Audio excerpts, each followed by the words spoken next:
বাড়ি থেকে পায়ে হেঁটে স্ত্রীকে সঙ্গে নিয়ে নিজের ভোট কেন্দ্রে ভোট দিতে পৌঁছলেন কেন্দ্রীয় প্রতিমন্ত্রী সুকান্ত মজুমদার। এদিন বালুরঘাটের প্রাচ্য ভারতী বিদ্যাপীঠের 48 নম্বর বুথে নিজের ভোটাধিকার প্রয়োগ করেন তিনি।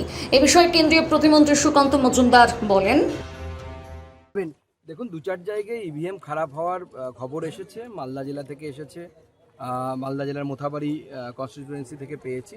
এটা প্রতিবারই হয়, এটা টেকনিক্যাল ফল্ট। অনেক সময় যারা ভোট কর্মী তারাও কোনো ছোটোখাটো ভুল করে ফেলেন, তো এটা তো সমস্যা নয়। 1.5-2 ঘন্টা পর সেখানে হয়ে গেছে, কিন্তু সেক্টর অফিসারের ফোন অন ছিল না বলে গ্রামবাসীরা ক্ষুব্ধ হয়ে একটু বিক্ষোভ দেখিয়েছিল।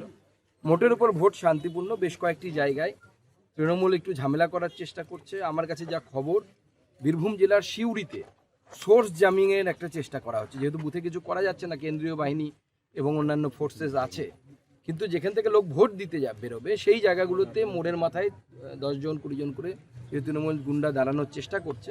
কেন্দ্রীয় বাহিনী যথেষ্ট সজাগ আছে। আমার বিশ্বাস মোটের উপর ভোট শান্তিপূর্ণ হবে এবং এই ভোট পরিবর্তনের ভোট হবে।